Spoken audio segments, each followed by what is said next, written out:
also imagined then that our people, as those in other countries, would have to endure the loss of near and dear ones and suffer hardships brought about due to a health crisis.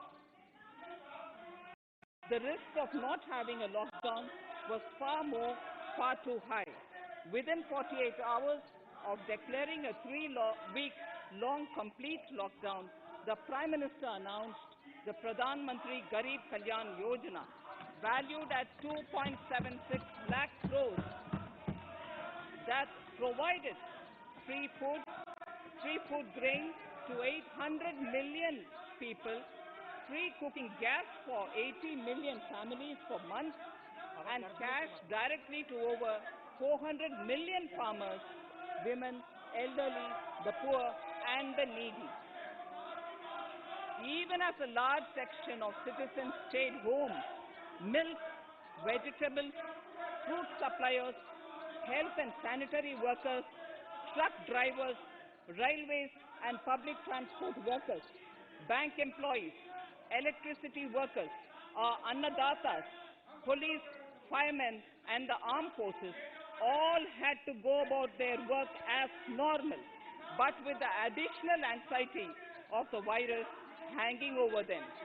We recognize this, and I think I speak on behalf of everybody in this august house when I express my heartfelt gratitude to these men and women for how they were able to carry out their work and duty to provide for the nation's basics over those crucial months.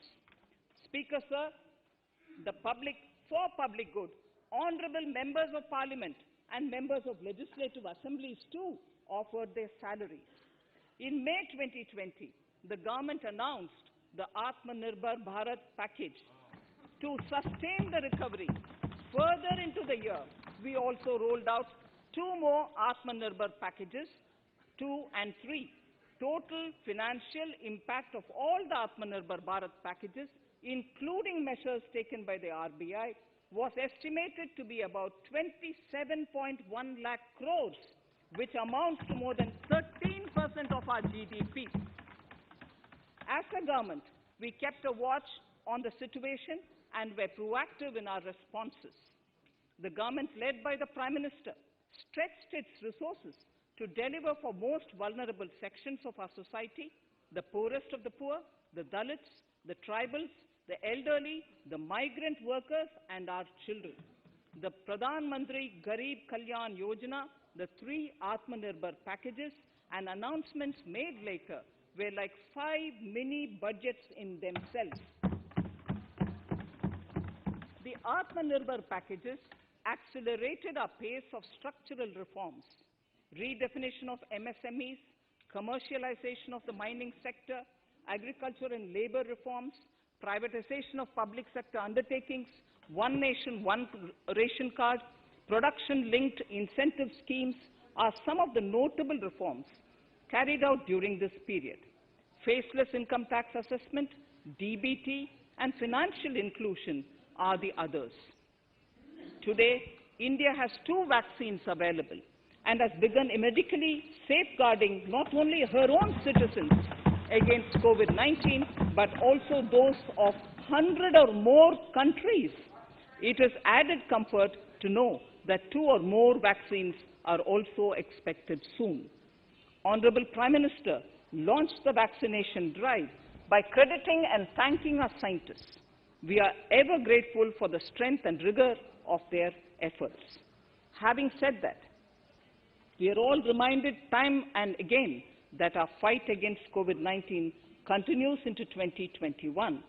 Now, just as it happened after the 2 world wars, there are signs that the political, economic, and strategic relations in the post-COVID world are changing. This moment in history is the dawn of a new era, one in which India is well poised to truly be the land of promise and hope. I borrow the words of Rabindranath Tagore. Faith is the bird that feels the light and sings when the dawn is still dark. Faith is the bird that feels the light and sings when the dawn is still dark.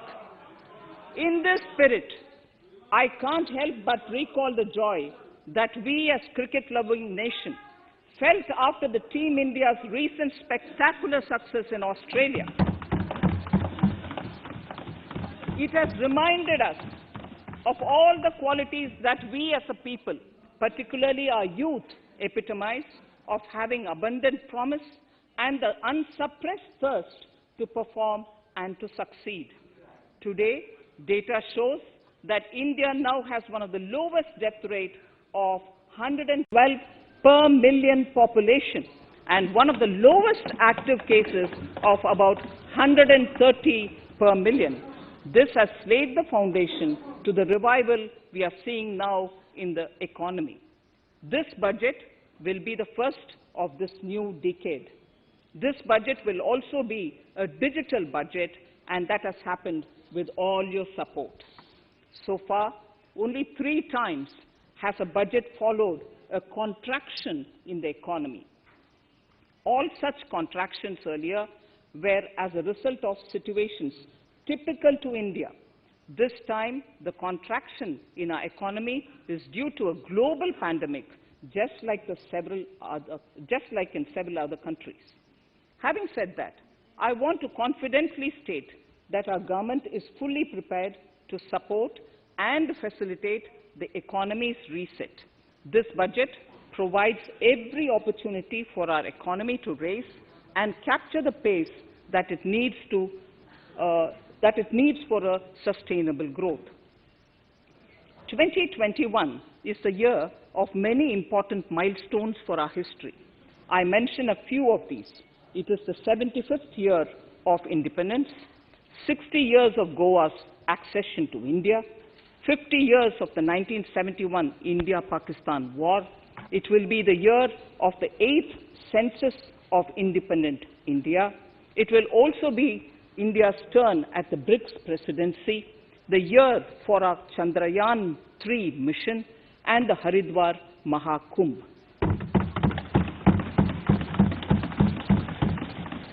Honorable Speaker, before I commence Part A of the budget, I want to take a moment to acknowledge how isolating and distancing seemed like insurmountable challenges for a country like ours that has people coming together in times of crisis.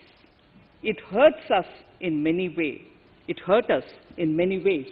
I bow my head in respect to every citizen for the endurance shown in facing what was an undeniably a tough year for all our physical and mental well-being. Part A. In Part A, I wish to lay a vision for Atmanirbhar Bharat. Atmanirbhar Bharat or Atmanirbharta is not a new idea. Ancient India was largely self-reliant and equally a business epicenter of the world. Atmanirbhar Bharat is an expression of the 130 crore Indians who have full confidence in their capabilities and skills. We are already part of international groupings such as the G20 and the BRICS, the Coalition for Disaster Resilient Infrastructure, and the International Solar Alliance are realities today due to India's efforts. The proposals in Part A will further strengthen the sankalp of nation first, doubling farmers' income, strong infrastructure, healthy India, good governance, opportunities for youth, education for all, women empowerment, and inclusive development, among others. Additionally, also on the path to fast implementation are the 13 promises we had made in the budget of 2015-16, which were to materialize during the Amrit Mahotsav of 2022 on the 75th year of our independence. They too resonate with the vision of Atmanirbharta. The budget proposals for 21-22 rest on 6 pillars: health and well-being, physical and financial capital and infrastructure, inclusive development for aspirational India, reinvigorating human capital, innovation and R&D, and a sixth, minimum government and maximum governance. I now move to talking about the first pillar, health and well-being. Even at the outset, I would like to say that the investment on health infrastructure in this budget has increased substantially. Progressively, as institutions absorb more, we shall commit more. Taking a holistic approach to health, we focus on strengthening three areas: preventive, curative, and well-being. Health systems. A new centrally sponsored scheme, PM Atmanirbhar Swasth Bharat Yojana, will be launched with an outlay of about 64,180 crores over 6 years. This will develop capacities of primary, secondary, and tertiary care health systems, strengthen existing national institutions, and create new institutions to cater to detection and cure of new and emerging diseases. This will be in addition to the National Health Mission.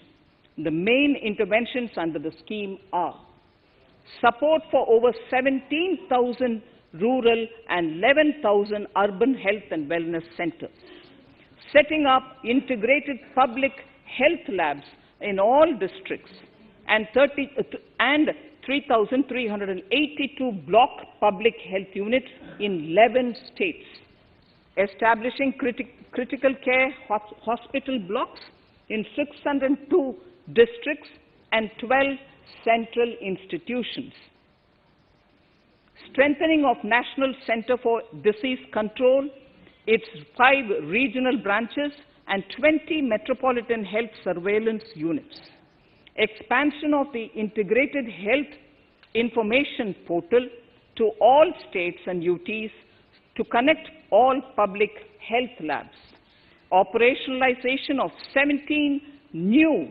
public health units, and strengthening of 33 existing public health units at points of entry, that is, at 32 airports, 11 seaports, and 7 land crossings, setting up of 15 health emergency operations centers and 2 mobile hospitals, and setting up of a National Institution for One Health, a regional research platform for WHO, World Health Organization, Southeast Asia Region Office, 9 biosafety level 3 laboratories, and 4 regional national institutes for virology.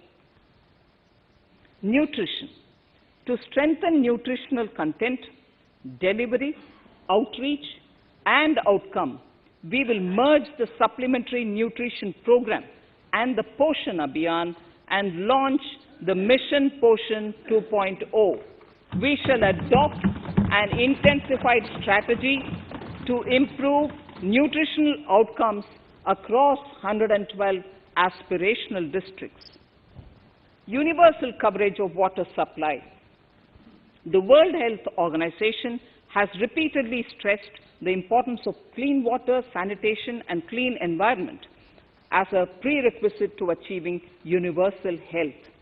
The Jal Jeevan Mission Urban will be launched. It aims at universal water supply in all 4,378 urban local bodies with 2.86 crores household tap connections, as well as liquid waste management in 500 Amrit cities. It will be implemented over 5 years with an outlay of 2,87,000 crores.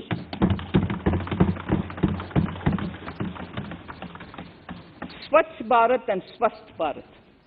For further Swachhata of urban India, we intend to focus on complete fecal sludge management and wastewater treatment, source segregation of garbage, reduction in single-use plastic, reduction in air pollution by effectively managing waste from construction and demolition activities, and bioremediation of all legacy dump sites.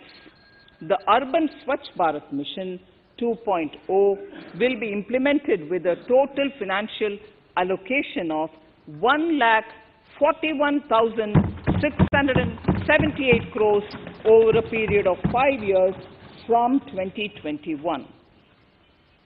Clean air. To tackle the burgeoning problem of air pollution, I propose to provide an amount of 2,217 crores of rupees for 42 urban centers with a million-plus population in this budget. Scrapping policy. We are separately announcing, Honorable Speaker, a voluntary vehicle scrapping policy to phase out old and unfit vehicles. This will help in encouraging fuel-efficient, environment-friendly vehicles, thereby reducing vehicular pollution and oil import bills. Vehicles would undergo fitness tests in automated fitness centers after 20 years in case of personal vehicles and after 15 years in case of commercial vehicles. Details of the scheme will be separately shared by the ministry. Vaccines. The pneumococcal vaccine, a made-in-India product, is presently limited to only 5 states. It will be rolled out across the country. This will avert more than 50,000 child deaths annually. Honorable Speaker, I have provided 35,000 crores of rupees for COVID-19 vaccines in this year 21-22. I am committed to provide further funds if required. So the budget outlay for health and well-being is 2,23,846 crores in this BE 21-22, as against the BE of only 94,452 crores, and it marks an increase of 137%. The details of the same are at Annexure 1 of the speech. Honorable Speaker, I now move to the second pillar, physical and financial capital and infrastructure. Atmanirbhar Bharat, production-linked incentive schemes are things which I would like to place an emphasis. For a $5 trillion economy, our manufacturing sector has to grow in double digits on a sustained basis. Our manufacturing companies need to become an integral part of global supply chains, possess core competence and cutting-edge technology. To achieve all of the above, PLI schemes to create manufacturing global champions for an Atmanirbhar Bharat have been announced for 13 sectors. For this, the government has committed nearly 1.97 lakh crores over 5 years starting this financial year. This initiative will help bring scale and size in key sectors, create and nurture global champions, and provide jobs to our youth. Textiles. To enable the textile industry to become globally competitive, attract large investments, and boost employment generation, a scheme of Mega Investment Textiles Park will be launched in addition to the PLI schemes. This will create world-class infrastructure with plug-and-play facilities to create global champions in exports. 7 textile parks will be established over 3 years. Infrastructure. The National Infrastructure Pipeline, which I announced in December 2019, is the first of its kind. Whole of government exercise ever undertaken by Government of India. The NIP was launched with 6,835 projects. The project pipeline has now expanded to 7,400 projects. Around 217 projects worth rupees 1.10 lakh crores under some key infrastructure ministries have been completed. The NIP is a specific target which this government is committed to achieving over the coming years.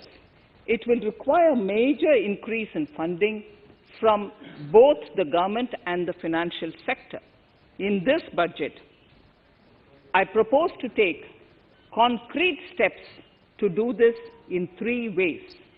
Firstly, by creating the institutional structures. Secondly, by a big thrust on monetizing assets.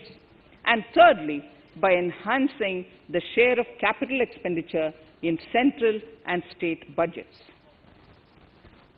Infrastructure needs long-term debt financing. A professionally managed development financial institution is necessary to act as a provider, enabler, and catalyst for infrastructure financing. Accordingly, I shall introduce a bill to set up a development financial institution.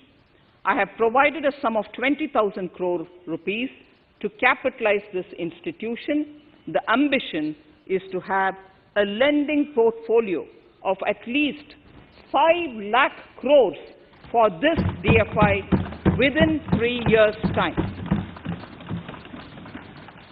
Debt financing of InvITs and rates by foreign portfolio investors will be enabled by making suitable amendments in the relevant legislations. This will further ease access of finance to InvITs and rates, thus augmenting funds for infrastructure and real estate sectors. Asset monetization. Monetizing operating public infrastructure. Monetizing operating public infrastructure assets is a very important financing option for new infrastructure construction. A national monetization pipeline of potential brownfield infrastructure assets will be launched. An asset monetization dashboard will also be created for tracking the progress and to provide visibility to investors. Some important measures in the direction of monetization are National Highways Authority of India and the PGCIL each have sponsored one InvIT that will attract international and institutional investors. 5 operational roads with an estimated enterprise value of 5,000 crores of rupees are being transferred to the NHAI InvIT. Similarly, transmission assets of value 7,000 crores will be transferred to the PGCIL InvIT. Railways will monetize dedicated freight corridor assets for operations and maintenance after commissioning. The next lot of airports will be monetized for operations and management concessions. Other core infrastructure assets that will be rolled out under the asset monetization programs are NHAI operational toll roads, 2 transmission assets of PGCL, 3 oil and gas pipelines of GAIL, Gas Authority of India Limited, IOCL and HPCL, Airports Authority of India airports in Tier 2 and 3 cities, other railway infrastructure assets, warehousing assets of CPSE, such as the Central Warehousing Corporation and NAFED, among others, and sports stadiums. Sharp increase in capital budget. In the BE 2020-21, we had provided for 4.12 lakh crores for capital expenditure.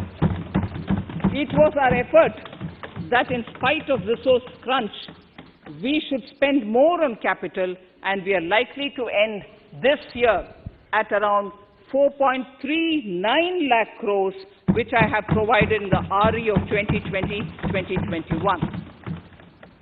For 21-22, I propose a sharp increase in capital expenditure and thus have provided 5.54 lakh crores, which is 34.5% more than the BE of 2020-2021.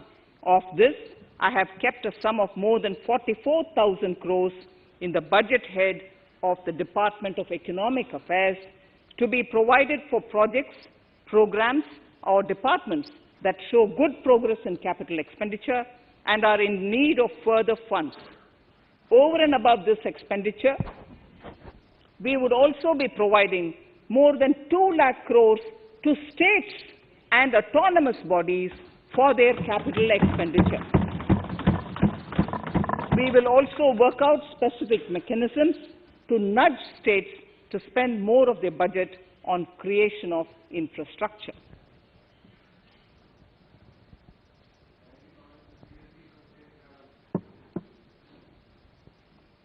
Roads and highways infrastructure. More than 13,000 kilometer length of roads at a cost of 3.3 lakh crores has already been awarded under the 5.35 lakh crores Bharatmala Pariyojana project, of which 3,800 kilometers have been constructed.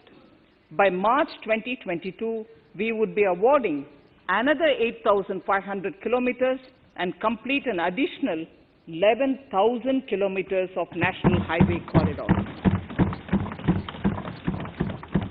To further augment road infrastructure, more economic corridors are also being planned. Some are 3,500 kilometers of national highway works in the state of Tamil Nadu at an investment of 1.03 lakh crores. These include Madurai-Kollam corridor, Chittoor-Tachur corridor, and construction will start next year. Second, 1,100 kilometers of national highway works in the state of Kerala at an investment of 65,000 crores, including 600 kilometer section of Mumbai-Kanyakumari corridor in Kerala. Third, 675 kilometers of highway works in the state of West Bengal at a cost of 25,000 crores, including upgradation of existing road Kolkata-Siliguri.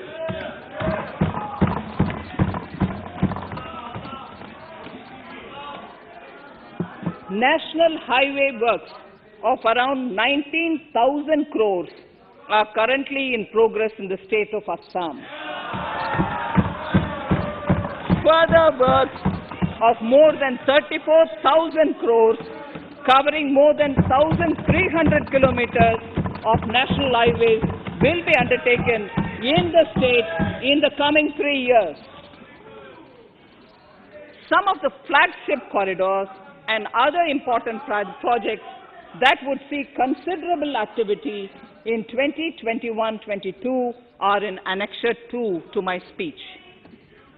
I am also providing an enhanced outlay of 1,18,101 lakh crores, 1,18,101 crores for Ministry of Road Transport and Highways, of which 1,08,230 crores is for capital, the highest ever provided. Railway infrastructure. Honorable Speaker, sir, Indian Railways have prepared a National Rail Plan for India 2030. The plan is to create a future-ready railway system by 2030.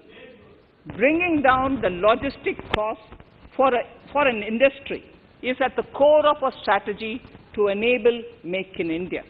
It is expected that Western Dedicated Freight Corridor and Eastern Dedicated Freight Corridor will be commissioned by June 2022. The following additional initiatives are also proposed. The Son-Nagar-Gomo sections, 263 kilometers of eastern dedicated freight corridor, will be taken up in PPP mode in this year itself. Gomo-Dankuni section of 274.3 kilometers will be also taken up shortly in short succession. We will undertake future dedicated freight corridor projects, namely East Coast Corridor from Kharagpur to Vijayawada, East-West Corridor from Bhusaval to Kharagpur to Dankuni, and North-South Corridor from Itarsi to Vijayawada. Detailed project reports will be undertaken in the first phase. Broad gauge route kilometers, RKM as they refer to, electrified is expected to reach 46,000 kilometers, 46,000 RKM. That is 72% by end of 2021 from 41,548 RKMs on 1st October 2020. 100% electrification of broad gauge routes will be completed by December 2023. For passenger convenience and safety, the following measures are being proposed. We will introduce the aesthetically designed Vista Dome LHB coach on tourist routes to give better travel experience to passengers. The safety measures undertaken in the past few years have borne results. To further strengthen this effort, high-density network and highly utilized network routes of Indian Railways will be provided with an indigenously developed automatic train protection system that eliminates train collision due to human error. I am providing a record sum of 1,10,055 crores for railways, of which 1,07,100 crores is for capital expenditure only. Urban infrastructure. We will work towards raising the share of public transport in urban areas through expansion of metro rail networks and augmentation of city bus services.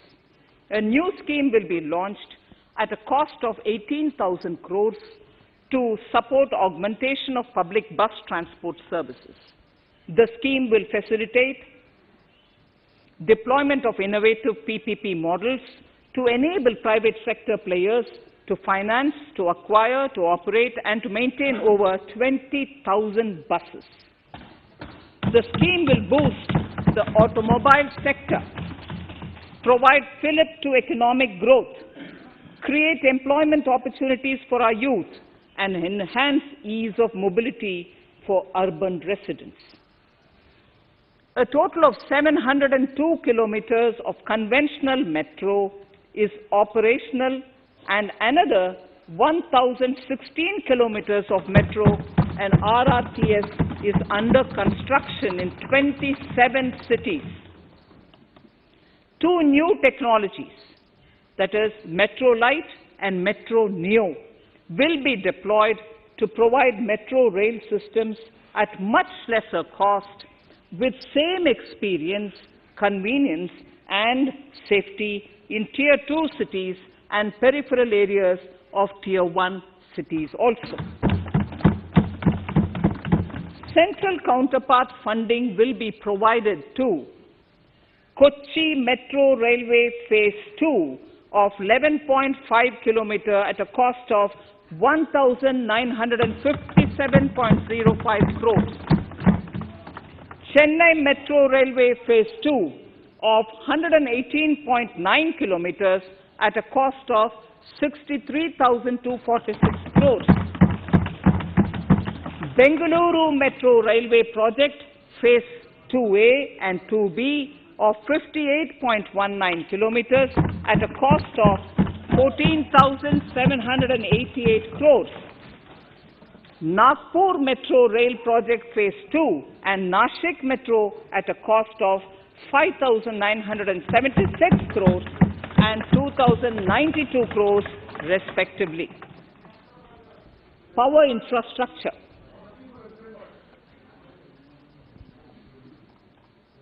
The past 6 years have seen a number of reforms and achievements in power sector. We have added 139 gigawatts of installed capacity, connected an additional 2.8 crore households, and added 1.41 lakh circuit kilometers of transmission lines. The distribution companies across the country are monopolies, either government or private. There is a need to provide choice to the consumers by promoting competition. A framework will be put in place to give consumers alternatives to choose from among more than one distribution companies. I read that sentence again.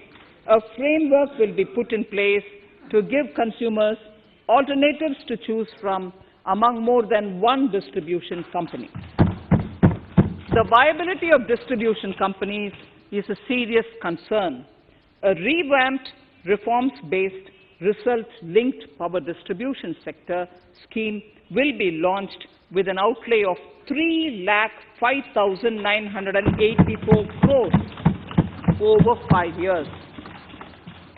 The scheme will provide assistance to DISCOMs for infrastructure creation, including prepaid smart metering, feeder separation, upgradation of systems, etc., tied to financial improvements.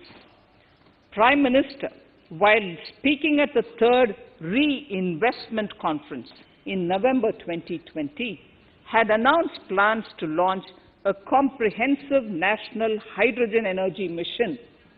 It is now proposed to launch a hydrogen energy mission in 2021-22 for generating hydrogen from green power sources. Ports, shipping and waterways. Major ports will be moving from managing their operational services on their own to a model where a private partner will manage it for them. For the purpose, 7 projects worth more than 2,000 crores will be offered by the major ports on private-public partnership mode in FY 21-22.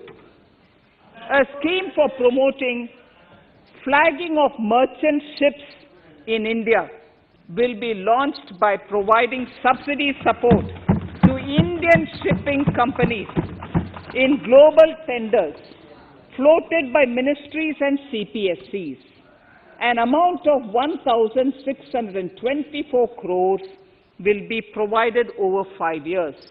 This initiative will enable greater training and employment opportunities for Indian seafarers, besides enhancing Indian companies' share in global shipping. India has enacted Recycling of Ships Act in 2019 and acceded to the Hong Kong International Convention. Around 90 ship recycling yards at Alang in Gujarat have already achieved HKC-compliant certificates. Efforts will be made to bring more ships to India from Europe and Japan. Recycling capacities of around 4.5 million light displacement ton LDT will be doubled by 2024. This is expected to generate an additional 1.5 lakh jobs for our youth. Petroleum and natural gas. Our government has kept fuel supplies running across the country without interruption during the COVID-19 lockdown period. Taking note of the crucial nature of the sector in people's lives, the following key initiatives are being announced. 1. Ujjwala scheme, which has benefited 8 crore households, will be extended to cover 1 crore more beneficiaries. We will add 100 more districts in next 3 years to the city gas distribution network. A gas pipeline project will be taken up in the Union Territory of Jammu and Kashmir. An independent gas transport system operator will be set up for facilitation and coordination of booking of common carrier capacity in all natural gas pipelines on a non-discriminatory open access basis. Financial capital.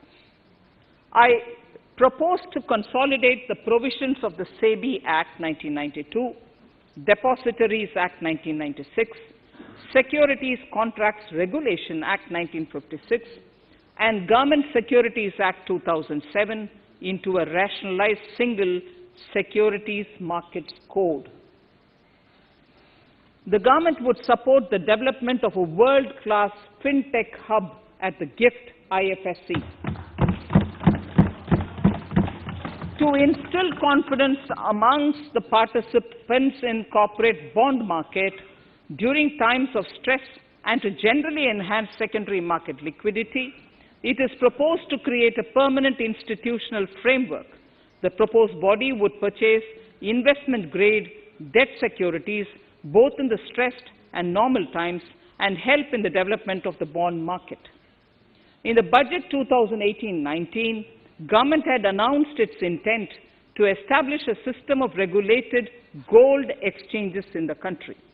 For the purpose, SEBI will be notified as the regulator, and Warehousing Development and Regulatory Authority will be strengthened to set up a commodity market ecosystem arrangement, including vaulting, assaying, logistics, etc., in addition to warehousing. Towards investor protection, I propose to introduce an investor charter as a right of all financial investors across all financial products. To give a further boost to the non-conventional energy sector, I propose to provide additional capital infusion of 1,000 crores to Solar Energy Corporation of India and 1,500 crores to Indian Renewable Energy Development Agency. I propose to amend the Insurance Act 1938 to increase the permissible FDI limit from 49% to 74% in insurance companies and allow foreign ownership and control with safeguards. Under the new structure, the majority of directors on the board and key management persons would be resident Indians, with at least 50% of directors being independent directors and specified percentage of profits being retained as general reserve. Stressed asset resolution by setting up a new structure.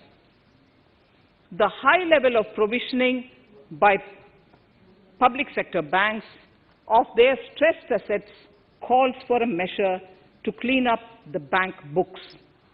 An asset reconstruction company limited, an asset management company would be set up to consolidate and take over the existing stressed debt and then manage and dispose of the assets to alternative investment funds and other potential investors for eventual value realization.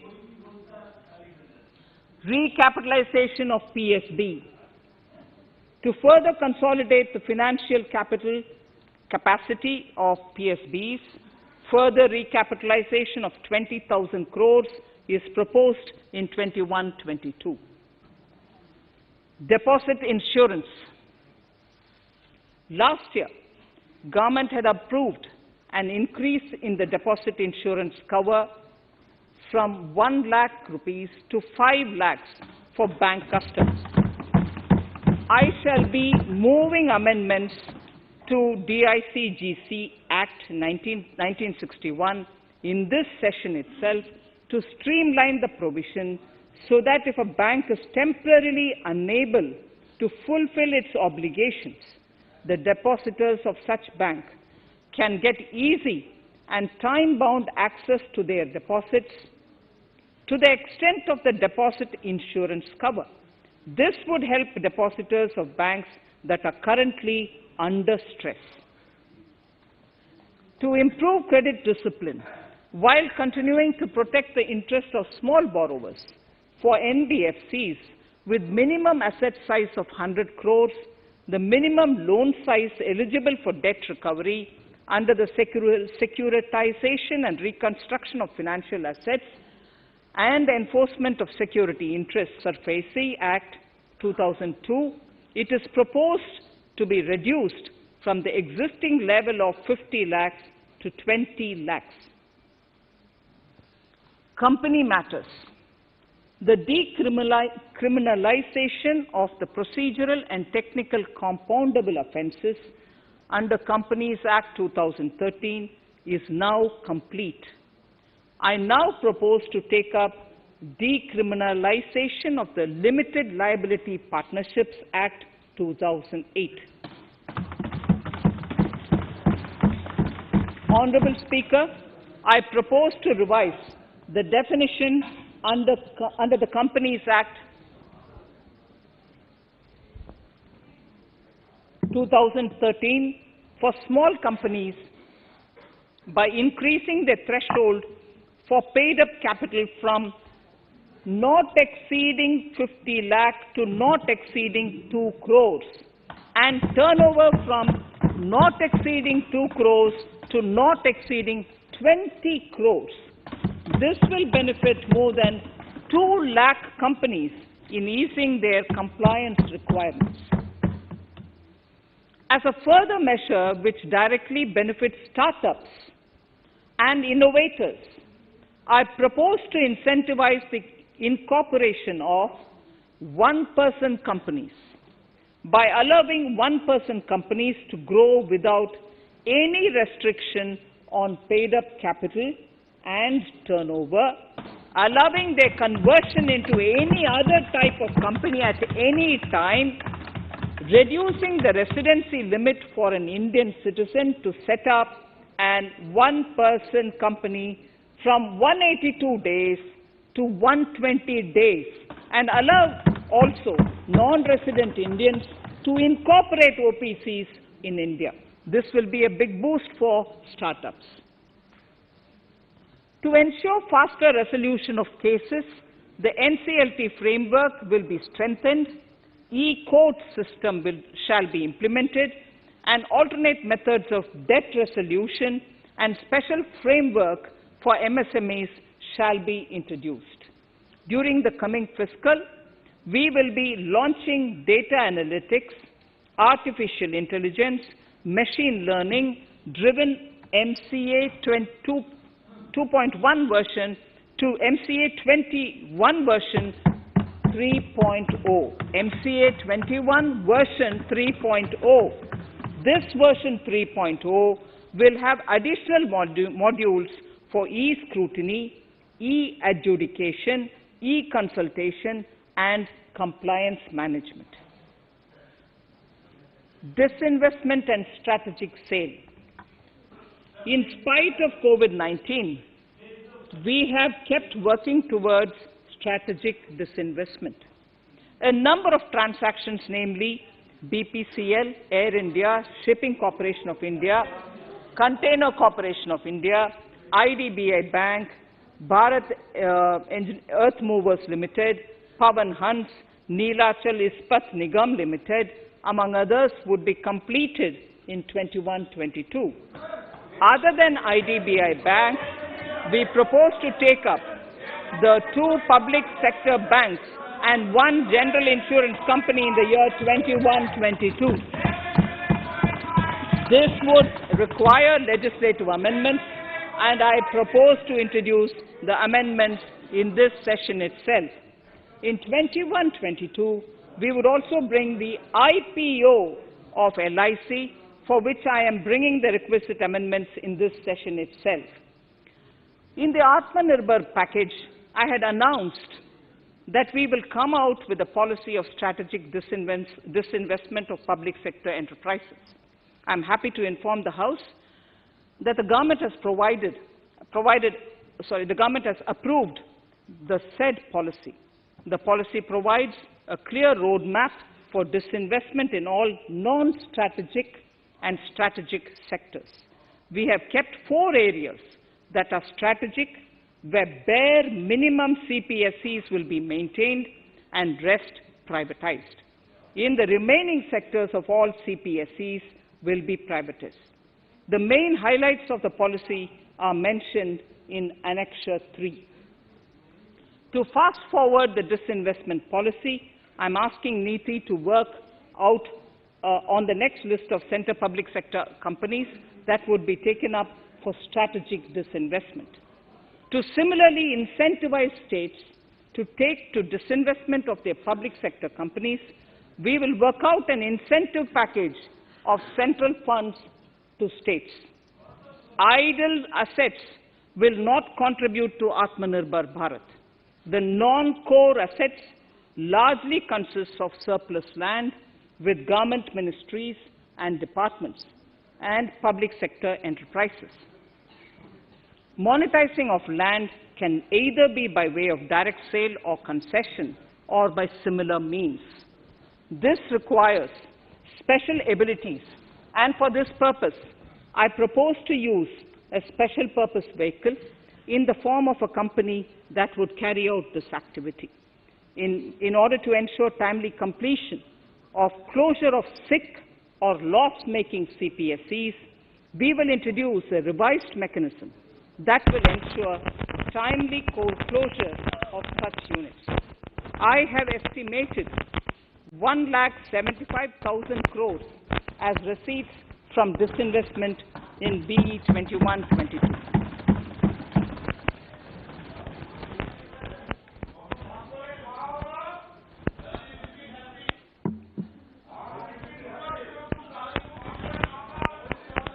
Government financial reforms. Under the Treasury Single Account, the TSA system, autonomous bodies directly draw funds from the government's account at the time of actual expenditure, saving interest costs. We will extend the TSA system for universal application from 21-22. On the recommendation of the 15th Finance Commission, we have undertaken a detailed exercise to rationalize and bring down the number of centrally sponsored schemes. This will enable consolidation of outlays for better impact. The government is committed to the development of multi-state cooperatives and will provide all support to them. To further streamline the ease of doing business for cooperatives, I propose to set up a separate administrative structure for them. So the third pillar of Atmanirbhar Bharat, inclusive development for aspirational India. Honorable Speaker, sir, under this pillar, I will cover agriculture and allied sectors, farmers' welfare and rural India, migrant workers and labor, and financial inclusion. Agriculture. Our government is committed to the welfare of farmers. The MSP regime has undergone a sea change to assure price that is at least 1.5 times the cost of production across all commodities.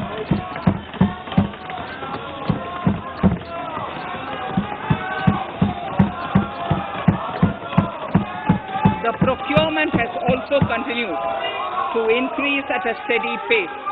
This has resulted in increase in payment to farmers substantially. In case of wheat, a total amount paid to farmers in 2013-14 Honorable Speaker, sir, Honorable Speaker, sir, the data that I give now is important for all honorable members to kindly hear.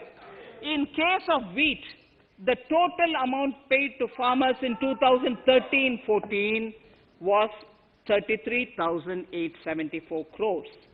In 2019-20, it was 62,802 crores. And even better, Honorable Speaker, in 2020-2021, this amount paid to farmers was 75,060 crores.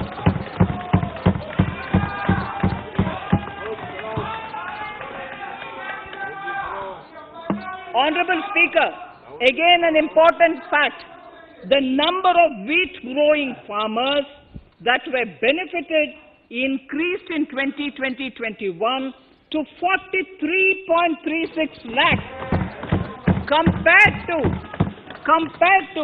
35.57 lakhs in 2019-20. That much of an increase within 1 year. For paddy, again an important data. For paddy, the amount paid in 2013-14 was 63,928 crores. In 2019-20, this increased to 1,41,930 crores. Even better, in 2020-2021, in 2020-21, this is further estimated, and I'm saying this is further estimated because the procurement is ongoing, and therefore I can't give you the final figure. This is further estimated to increase to 1,72,752 crores. The number of farmers benefited increased from 1.24 crores in 2019-20 to 1.54 crores in 2020-21. In the same way, Honorable Speaker, sir, in the case of pulses, the amount paid in 2013-14 was 236 crores. In 2019-20, this was increased to 8,285 crores. Now in 2021, it is at 10,530 crores. More than 40 times increase from 2013-14. The receipts to cotton farmers have seen a stupendous increase from 90 crores in 2013-14 to 25,974 crores I'm giving you data as of 27th January 2021. This is bound to increase. From 90 crores for cotton farmers in 2013-14 to 25,974 crores in 2021. All the details in complete narration is available in Annexure 4 to my speech. Early this year, Honorable Prime Minister had launched the Swamitva scheme. Under this, a record of rights is being given to property owners in villages. Up till now, about 1.80 lakh property owners in 1,241 villages have been provided cards. I propose during 21-22 to extend this to cover all states and union territories. To provide adequate credit to our farmers, I have enhanced the agricultural credit target to 16.5 lakh crores in this year. We will focus on ensuring increased credit flow to animal husbandry, Pashupalan, dairy, and to Matsyakar, to the fisheries. we are enhancing the allocation to the Rural Infrastructure Development Fund from 30,000 crores to 40,000 crores. The Micro Irrigation Fund, with a corpus of 5,000 crores, has been created under NABARD. I propose to double it by augmenting it by another 5,000 crores. To boost value addition in agriculture and allied products and their exports, the scope of Operation Green Scheme, that is presently applicable to only tomatoes, onions, and potatoes, will be enlarged to include 22 perishable crops. Around 1.68 lakh crore farmers, around 1.68 crore farmers are registered, and 1.14 lakh crores of rupees trade value has been carried out through e-NAMs, the National Agricultural Market. Keeping in view the transparency and the competitiveness that e-NAM has brought into the agricultural market, 1,000 more mandis will be integrated with e-NAM. Honorable Speaker, sir, with all this, the Agricultural Infrastructure Fund would be made available to the APMCs for augmenting their infrastructure facilities.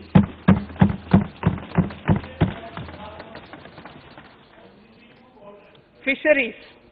I am proposing substantial investments in the development of modern fishing harbors and fish landing centers.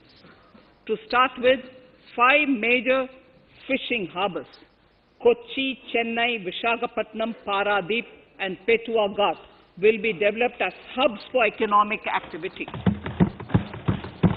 We will also develop inland fishing harbors and fish landing centers along the banks of rivers and waterways.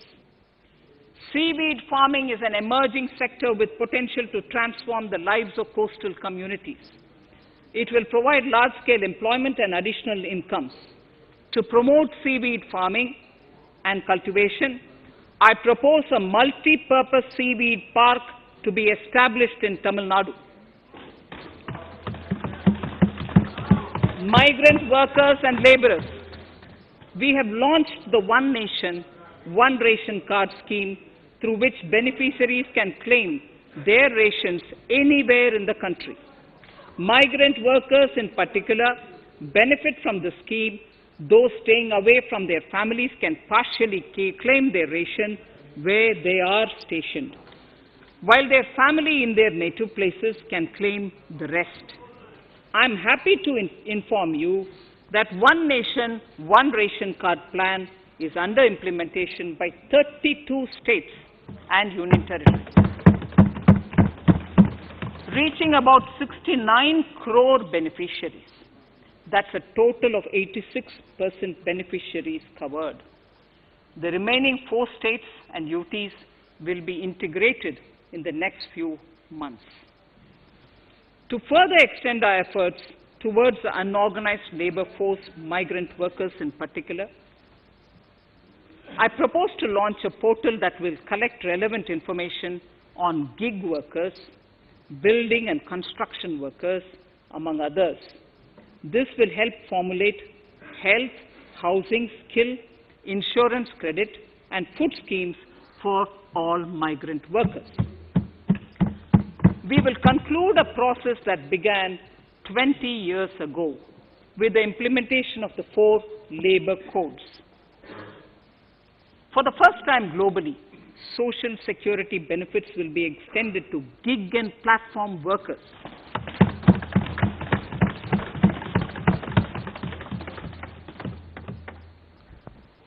Minimum wages will apply to all categories of workers, and they will all be covered by the Employees State Insurance Corporation. Women will be allowed to work in all categories and also in the night shifts with adequate protection. At the same time, compliance burden on employers will be reduced with a single registration and licensing and online returns. Financial inclusion. To further facilitate credit flow under the scheme of Stand Up India for the scheduled castes and scheduled tribes, and also women, I propose to reduce the margin money requirement from 25% to 15% only, and to also include loans for activities in allied sectors, in allied activities in agriculture. We have taken a number of steps to support the MSME sector. In this budget, I have provided 15,700 crores to this sector, more than double of the last year's BE. Honorable Speaker, sir, I now go to the fourth pillar, reinvigorating human capital. The national education policy announced recently has had good reception. In school education, more than 15,000 schools will be qualitatively strengthened to include all components of the national education policy. They shall emerge as exemplar schools in their regions, hand-holding and mentoring other schools to achieve the ideals of policy. 100 new Sainik schools will be set up in partnership with NGOs, private schools, and states.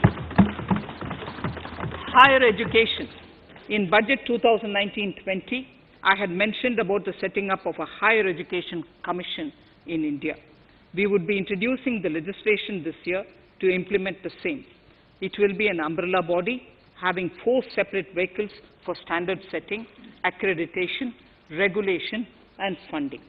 Many of our cities have various institutions, universities, and colleges supported by the Government of India. Hyderabad, for example, has about 40 major institutions.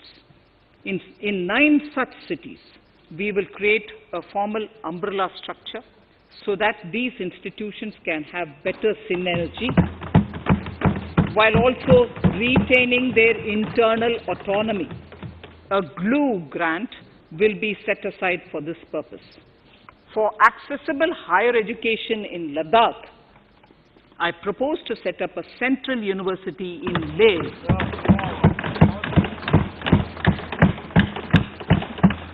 The other important projects to be taken up as a part of the NEP are listed in Annexure 5.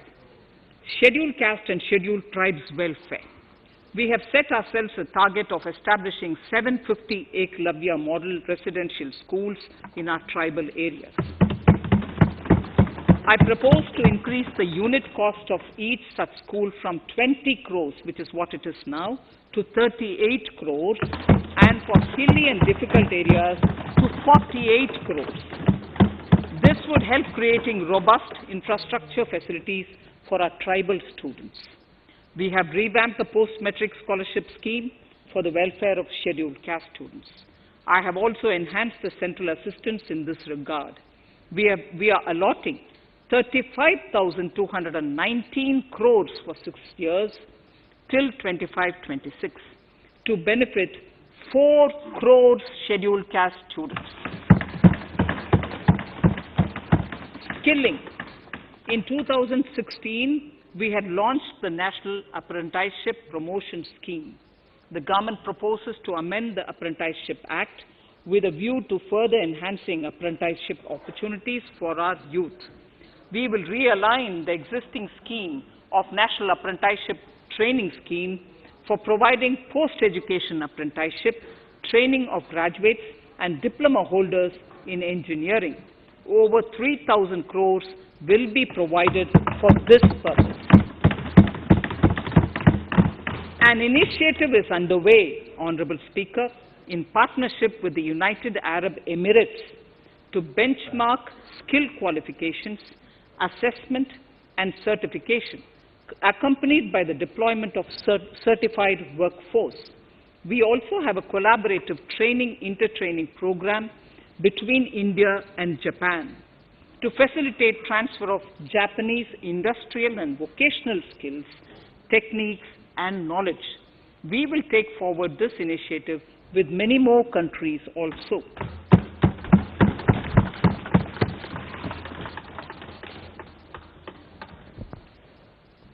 Innovation and R&D.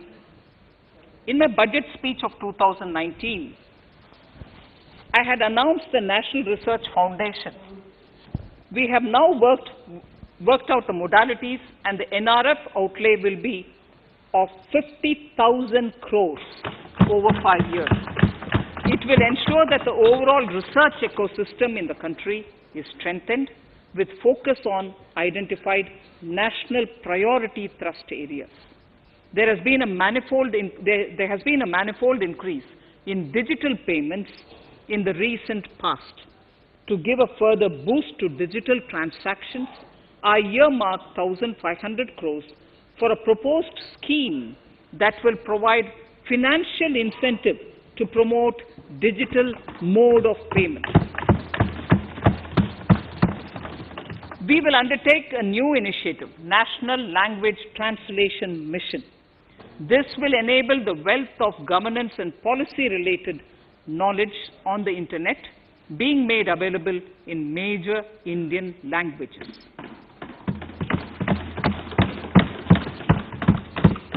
The new Space India Limited, a PSU, under the Department of Space, will execute the PSLV CS-51 launch, carrying the Amazonia satellite from Brazil, along with a few smaller Indian satellites. As part of the Gaganyaan mission activities, 4 Indian astronauts are being trained on generic spaceflight aspects in Russia. The first unmanned launch is slated for December 2021. Our oceans are a storehouse of living and non-living resources. To better understand this realm, we will launch a deep ocean mission with a budget outlay of more than 4,000 crores over 5 years. This mission will cover deep ocean survey exploration and projects for the conservation of deep sea biodiversity. I come to the 6th pillar, Honorable Speaker, minimum government, maximum governance. Honorable Speaker, sir, this is the last of the 6 pillars. This will outline plans for reforms in one of our core principles of minimum government, maximum governance. We have taken a number of steps to bring reforms in tribunals in the last few years for speedy delivery of justice. Continuing with the reforms process, I now propose to take further measures to rationalize the functioning of tribunals. We have introduced the National Commission for Allied Healthcare Professionals Bill in Parliament. National Commission for Allied Healthcare Professionals Bill in the Parliament, with a view to ensure transparent and efficient regulation of 56 allied healthcare professionals. Additionally, to bring about transparency, efficiency, and governance reforms in the nursing profession, the National Nursing and Midwifery Commission Bill will be introduced by the government for passing. To have ease of doing business for those who deal with government or CPSEs and carry out contracts, I propose to set up a conciliation mechanism and mandate its use for quick resolution of contractual disputes. This will instill confidence in private investors and contractors. Honorable Speaker, sir, the forthcoming census could be the first digital census in the history of India.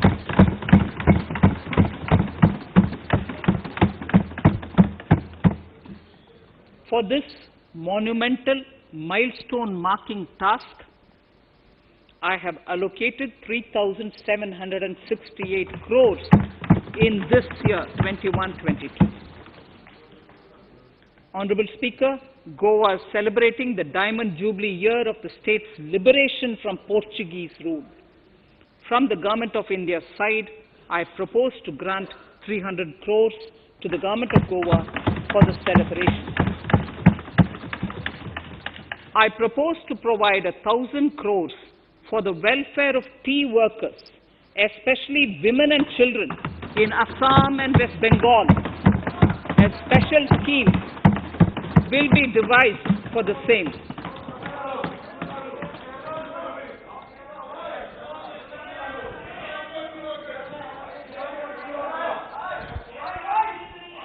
Fiscal position. Fiscal position.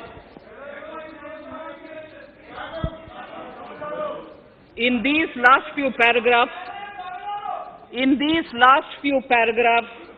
of part A of my speech, I draw the attention of this august House to the fact that at the beginning of the current financial year, the pandemic's impact on the economy resulted in a weak revenue inflow. This was combined with high expenditure to provide essential relief to vulnerable sections of the society, especially the poor, the women, scheduled castes, and scheduled tribes.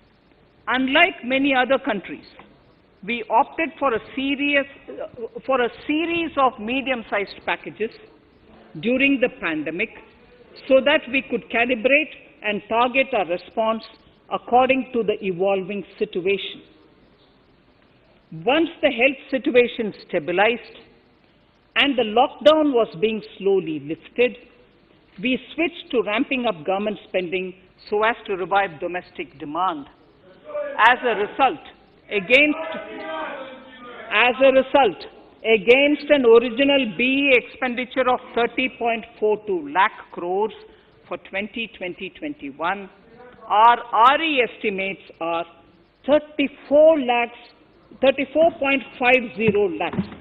30.42 now within the year going up to 34.5 lakh crores. We have maintained quality of expenditure. The capital expenditure estimated in the RE is 4.39 lakh crores as against 4.12 lakh crores in the BE stage. So the beginning of the year, we had marked only 4.12 lakh, whereas it is 4.39 lakh crores as we end the year. Fiscal deficit in RE 2020-2021 is pegged at 9.5% of the GDP. Fiscal deficit in RE 2020-2021 is pegged at 9.5% of GDP. We have funded this through government borrowings, multilateral borrowings, small saving funds, and short-term borrowings. We would need another 80,000 crores, for which we would be approaching the market in these 2 months. We would be needing another 80,000 crores, for which we would be approaching the markets in these 2 months.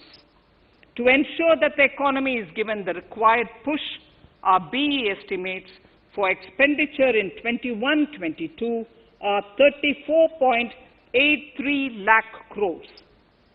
This includes 5.54 lakh crores as capital expenditure, an increase of 34.5% over the BE figure of 2020-2021. The fiscal deficit in BE 21-22 is estimated to be 6.8% of the GDP. The gross borrowing from the market for the next year would be around 12 lakh crores. We plan to continue with our path of fiscal consolidation and intend to reach the fiscal deficit level below 4.5% of the GDP by 2025-2026, with a fairly steady decline over the period. We hope to achieve the consolidation by first increasing the buoyancy of tax revenue through improved compliance, and secondly, by increased receipts from monetization of assets, including public sector enterprises and land. The Contingency Fund of India is being proposed to be augmented. The Contingency Fund of India is being proposed to be augmented from 500 crores to 30,000 crores through finance bill. In accordance with the views of the 15th Finance Commission, we are allowing a normal ceiling of net borrowing for the states at 4% of GSDP for the year 21-22. A portion of this ceiling will be earmarked to be spent on incremental capital expenditure. Additional borrowing ceiling of 0.5% of the GSDP will also be provided subject to conditions.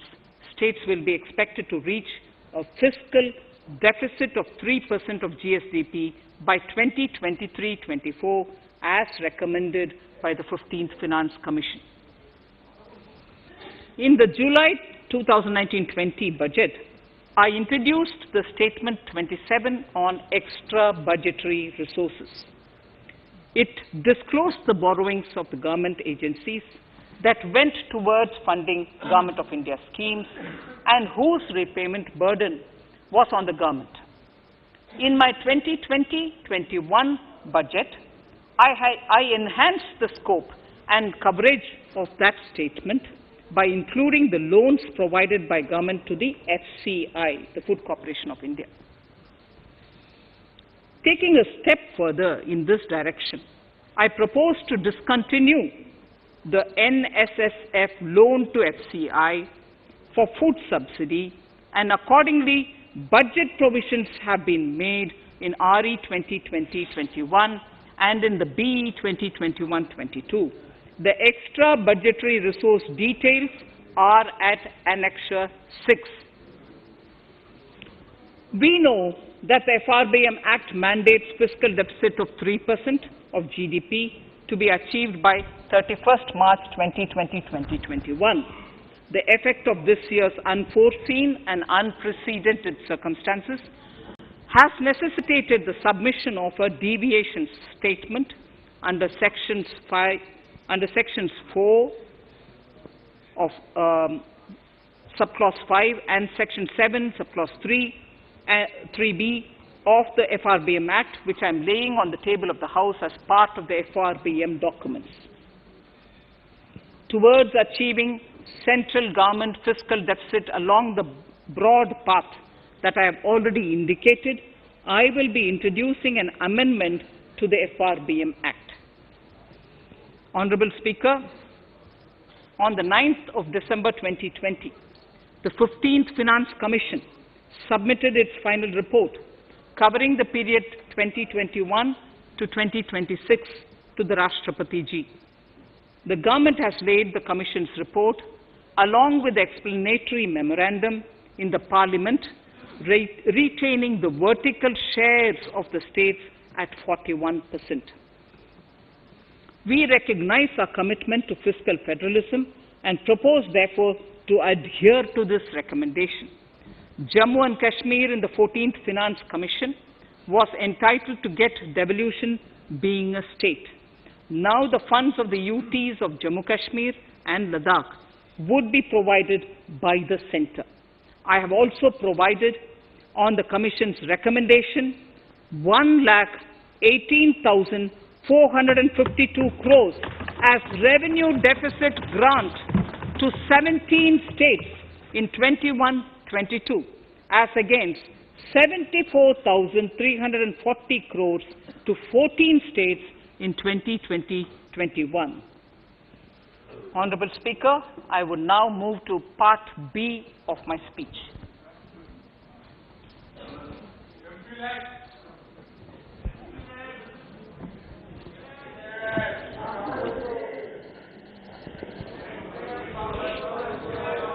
Honorable Speaker, the world is facing a serious challenge of the pandemic and its aftershock.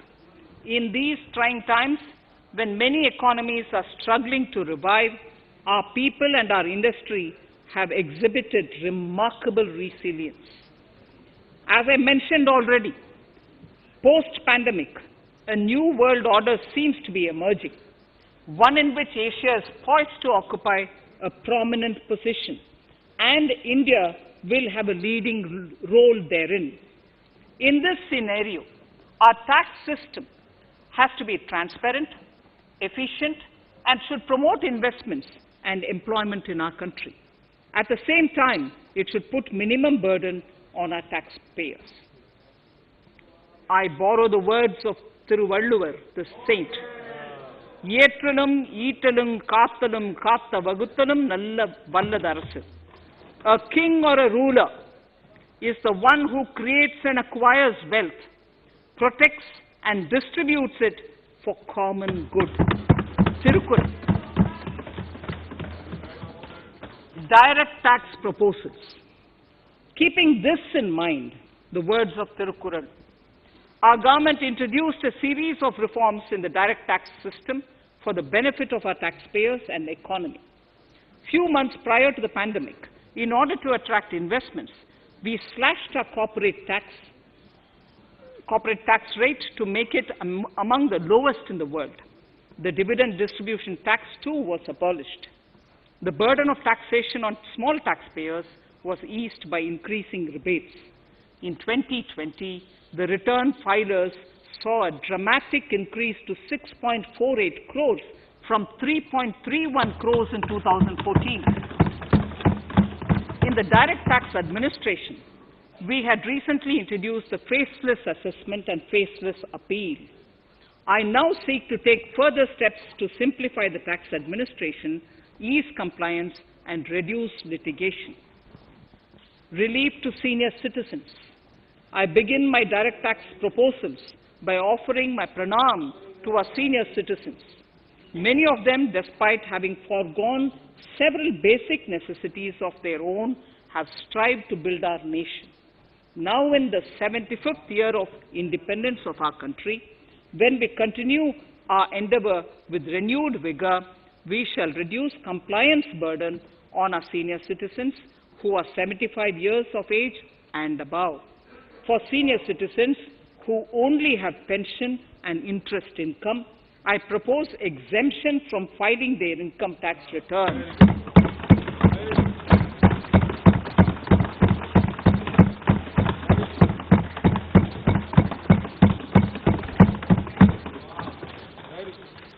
The paying bank will deduct the necessary tax on their income. Reduction in time for income tax proceedings. This is a very key announcement, if you ask me. Honorable Speaker, presently an assessment can be reopened up to 6 years and in serious tax fraud cases for up to 10 years. As a result, taxpayers have to remain under uncertainty for a very long time. I therefore propose to reduce this time limit for reopening of assessments to 3 years from the present 6 years.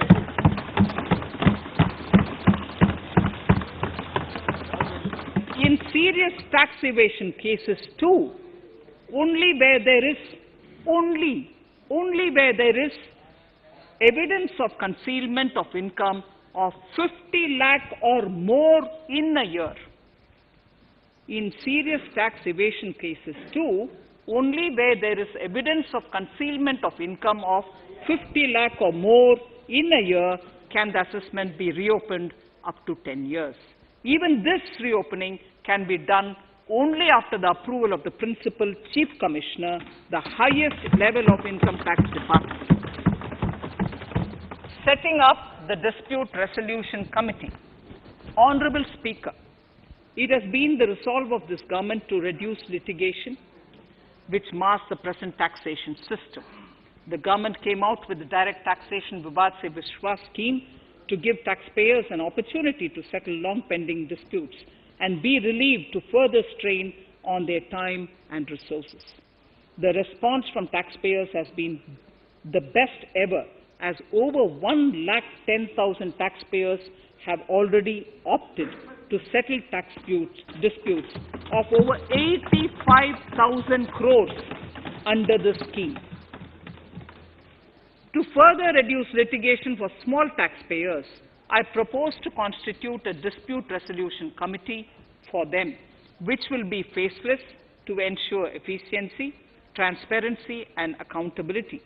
Anyone with a taxable income up to 50 lakh and disputed income up to 10 lakh shall be eligible to approach the committee. Faceless IT-AT. For ease of compliance and to reduce discretion, we are committed to make the taxation processes faceless. The government has already introduced faceless assessment and appeal this year. The next level of income tax appeal is the Income Tax Appellate Tribunal. I now propose to make this tribunal faceless. We shall establish a national faceless Income Tax Appellate Tribunal Center. All communication between the tribunal and the appellant shall be electronic. Where personal hearing is needed, it shall be done through video conferencing. Relaxations to NRI.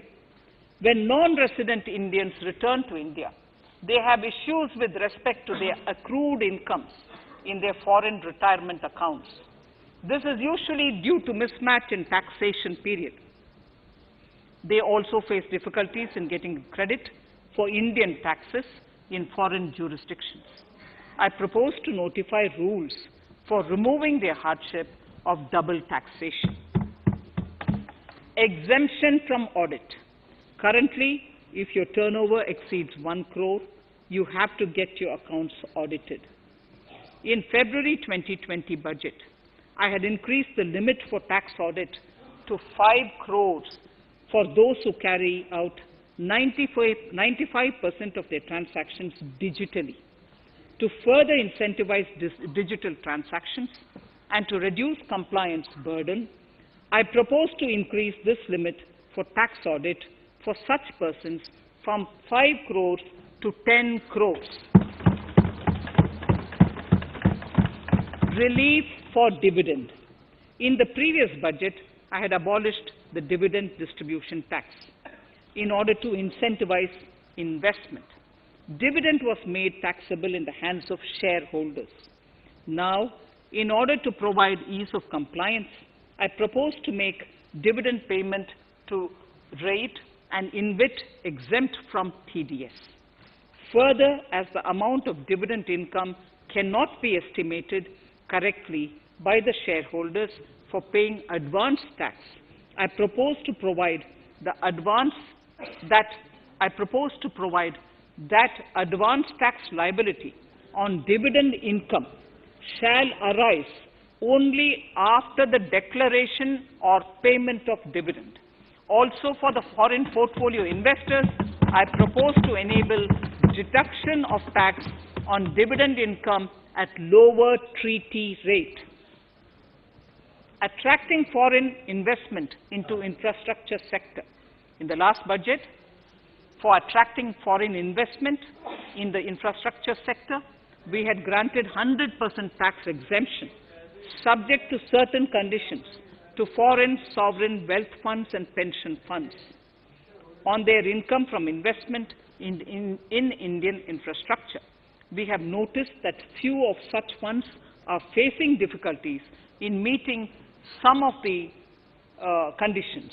In order to ensure that a large number of funds invest in India, I propose to relax some of these conditions relating to prohibition on private funding, restriction on commercial activities, and direct investment in infrastructure.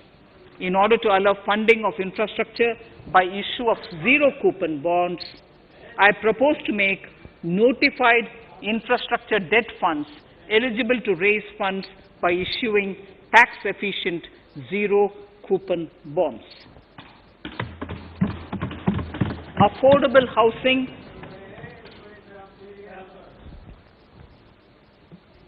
Affordable housing and rental housing. This government sees housing for all and affordable housing as priority areas.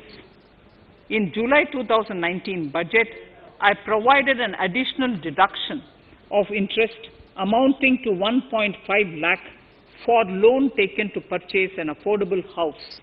I propose to extend the eligibility of this condition by 1 more year to 31st March 2022. The additional deduction of 1.5 lakh shall therefore be available for loans taken up to 31st March 2022 for the purchase of affordable houses. Further, to keep up the supply of affordable houses, I propose that the affordable housing projects can avail a tax holiday for 1 more year till 31st March 2022. These are available now for projects also. We are committed to promote supply of affordable rental housing for migrant workers. For this, I propose to allow tax exemption for notified affordable rental housing projects. Tax incentives to IFSC. As I mentioned in Part A of this speech, the government is committed to making the International Financial Services Center in GIFT City a global financial hub. In addition to the tax incentives already provided, I propose to include, among others, tax holiday for capital gains for aircraft leasing companies, tax exemption for aircraft lease rentals paid to foreign lessors, tax incentive for relocating foreign funds in the IFSC, and to allow tax exemption to the investment division of foreign banks located in the IFSC. Pre-filling of returns. Honorable Speaker, in order to ease compliance for the taxpayer, details of salary income, tax payments, TDS, etc., already come pre-filled in income tax returns. To further ease filing of returns, details of capital gains from listed securities, dividend income, and interest from banks, post office, etc., will also be now pre-filled. Relief to small trusts. We hope to reduce compliance burden on small charitable trusts running educational institutions and hospitals. So far, there is a blanket exemption to such entities whose annual receipt does not exceed 1 crore of rupees. I now propose to increase this amount to 5 crores.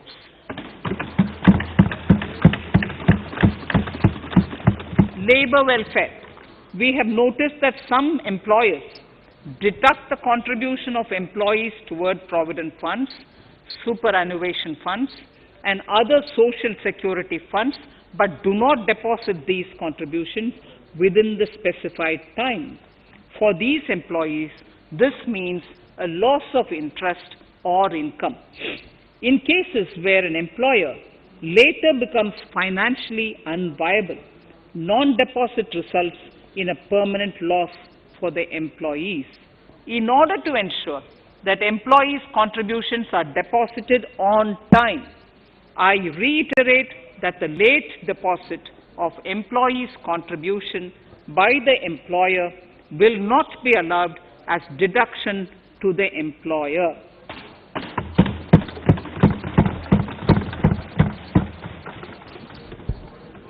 Incentives for startups.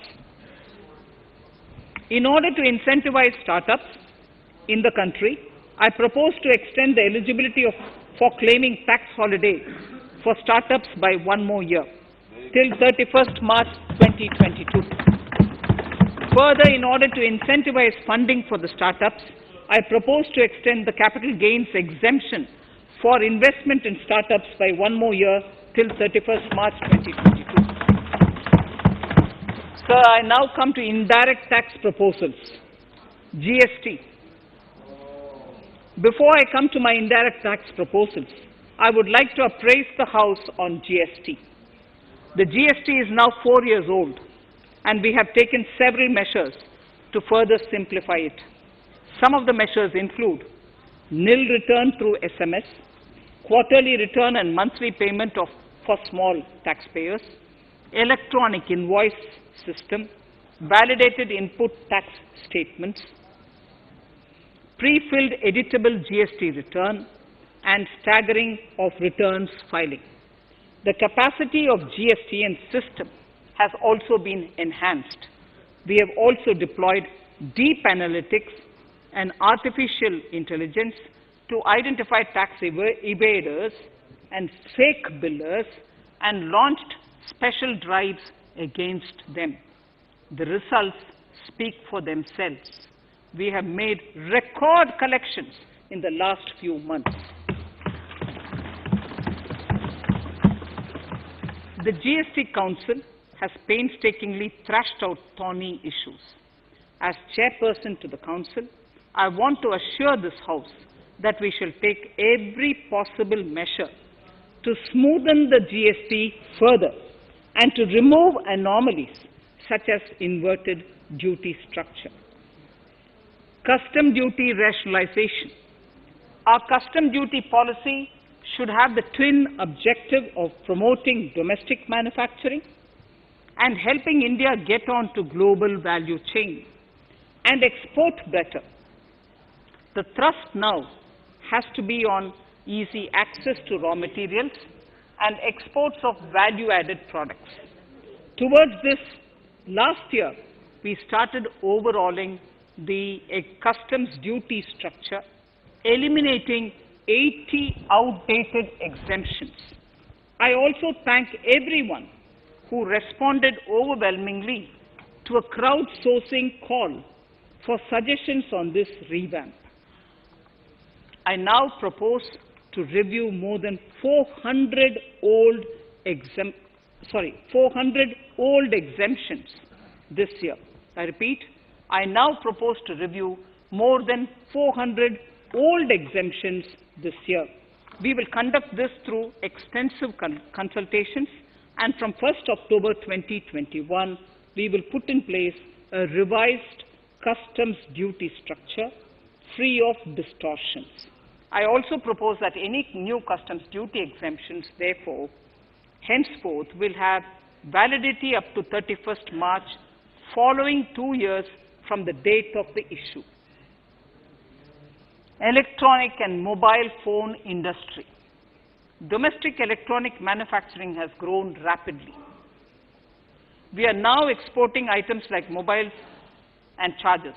For greater domestic value addition, we are withdrawing a few exemptions on part of chargers and sub-parts of mobiles. Further, some parts of mobiles will move from nil rate to a moderate 2.5%. Iron and steel. MSMEs and other user industries have been severely hit by a recent sharp rise in iron and steel prices. Therefore, we are reducing customs duty uniformly to 7.5% on semis, flats, and long products of non-alloy, alloy, and stainless steels. To provide relief to metal recyclers, mostly MSMEs, I am exempting duty on steel scrap for a period up to 31st March 2022. Further, I am also revoking ADD and CVD on certain steel products. Also, to provide relief to copper recyclers, I am reducing duty on copper scrap from 5% to 2.5%. Textiles. The textile sector generates employment and contributes significantly to the economy. There is a need to rationalize duties on raw material inputs to man-made textiles. We are now bringing nylon chain on par with polyester and other man-made fibers.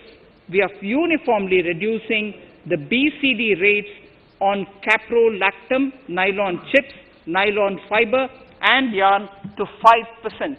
This will help the textile industry, MSMEs, and also overall exports. Chemicals.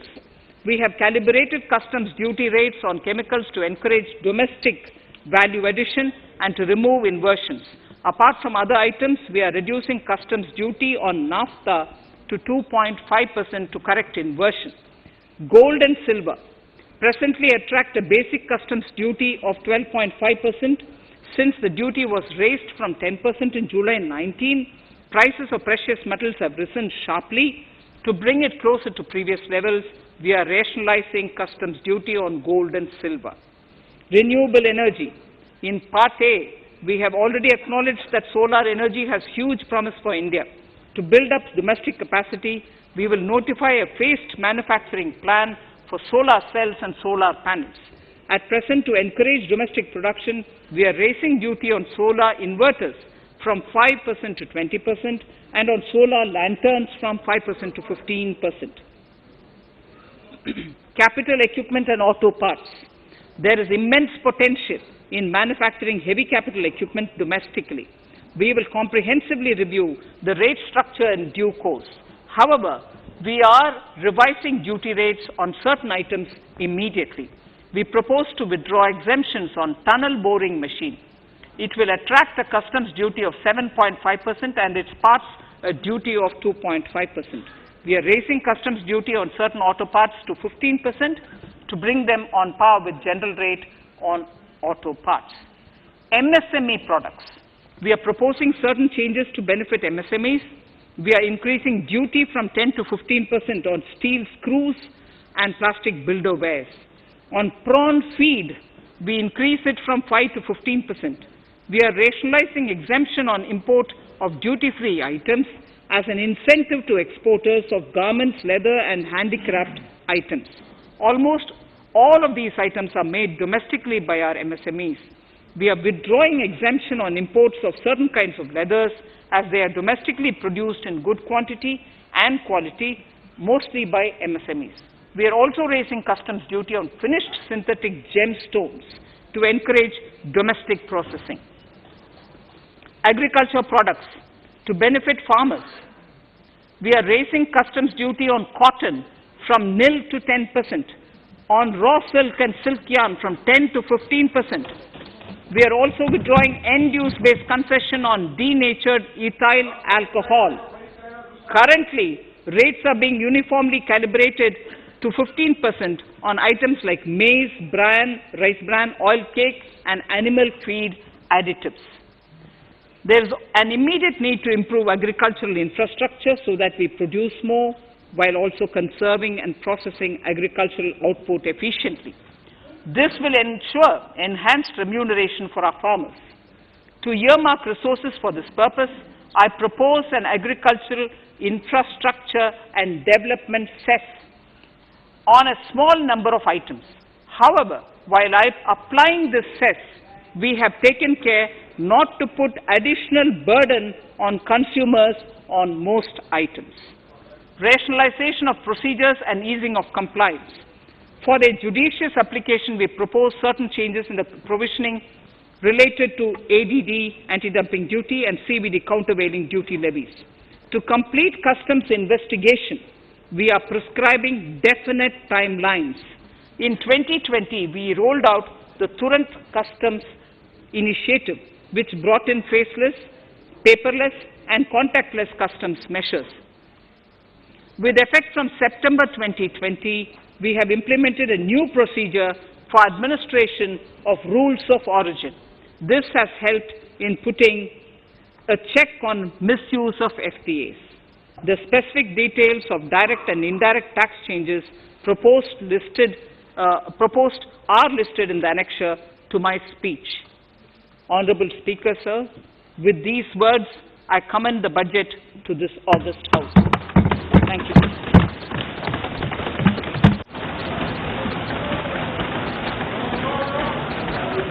Item number 1, माननीय मंत्री जी, item number 1। Sorry, I don't have it with me. Sir, I wish to place on table the 15th Finance Commission report.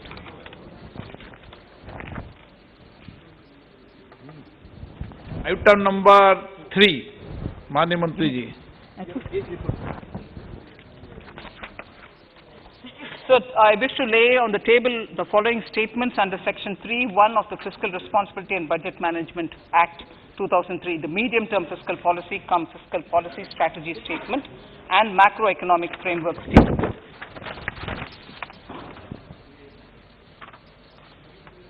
Item number 4. So, I wish to seek your permission to move for leave to introduce the Finance Bill 2021. प्रश्न ये कि विधेयक को पुनर्स्थापित करने की अनुमति प्रदान की जाए। जो सदस्य इसके पक्ष में हाँ कहें, जो सदस्य इसके विरोध में ना कहें। मेरे विचार में निर्णय हाँ वालों के पक्ष में हुआ, हाँ वालों के पक्ष हुआ। माननीय मंत्री जी विधेयक को पुनर्स्थापित करें। Shri Prahlad Joshi ji. With your permission, I rise to present the 18th report of Business Advisory Committee. माननीय सदस्यगण, माननीय वित्त मंत्री जी के बजट भाषण की प्रतियां प्रकाशक फलक पर उपलब्ध है। सदस्य अपनी प्रति प्रकाशन फलक से प्राप्त कर सकते हैं। माननीय सदस्यगण, जैसा कि आपको समाचार 2 के माध्यम से पहले सूचित किया जा चुका है कि की बजट की प्रतियां आपको मेंबर्स पोर्टल के माध्यम से उपलब्ध कराई जा रही है। सभा की कार्रवाई मंगलवार दिनांक 2 फरवरी 2021 को दोपहर 4 बजे तक के लिए स्थगित की जाती है।